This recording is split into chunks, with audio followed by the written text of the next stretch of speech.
इस सेंटर के vice president जनाब एसएम खान ने कलाम साहब के प्रेस सेक्रेटरी के ओहदे की जिम्मेदारी तो बखूबी निभाई थी। उन्होंने कलाम साहब पर एक अच्छी किताब भी लिखी है।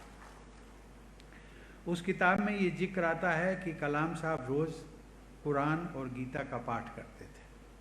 वे वीणा भी बजाया करते थे।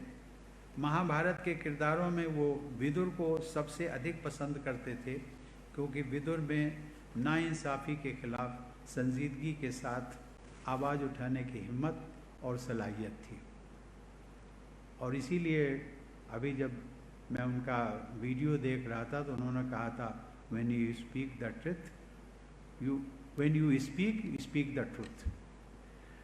ये कहा जा सकता है कि कलाम साहब इंडो इस्लामिक कल्चर की एक आदर्श मिसाल थे।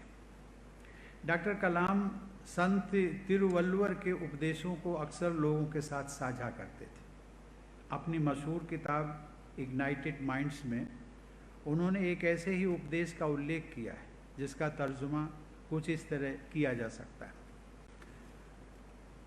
ज्ञान और विवेक यानी इल्म व इदराक ऐसे हथियार हैं जो इंसान को बर्बादी से बचाते हैं। उनकी ताकत से इंसान का अंदरूनी किला इतना मजबूत हो जाता है कि उस पर कोई भी दुश्मन काबिज हो ही नहीं सकता। अनकोट।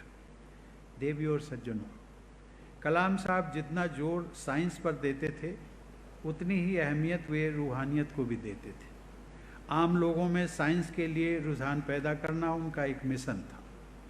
इस मिशन को उन्होंने बाकायदा एक ऑर्गेनाइजेशन के जरिए आगे बढ़ाया। लेकिन ये बात भी गौरतलब है कि वे सभी धर्मों के संतों और फ़कीरों से मिलते थे और उनसे कुछ ना कुछ जानने की कोशिश करते थे। उनकी लिखी किताबों में एक छोटी सी किताब है जिसका नाम है बिल्डिंग अ न्यू इंडिया।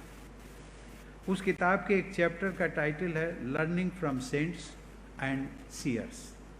उस चैप्टर में उन्होंने संतों और दरवेशों से अपनी मुलाकातों का जिक्र किया है और उनके विचारों को सम्मान के साथ प्रस्तुत किया है। कलाम साहब साइंस और फ़लसफ़ा तथा डेवलपमेंट और एथिक्स को बराबर की अहमियत देते थे। कलाम साहब के साथ दो चीज़ें बड़े सहज तरीके से जुड़ी हुई हैं और वे दो चीज़ें हैं उनकी नेकी और उनकी शोहरत।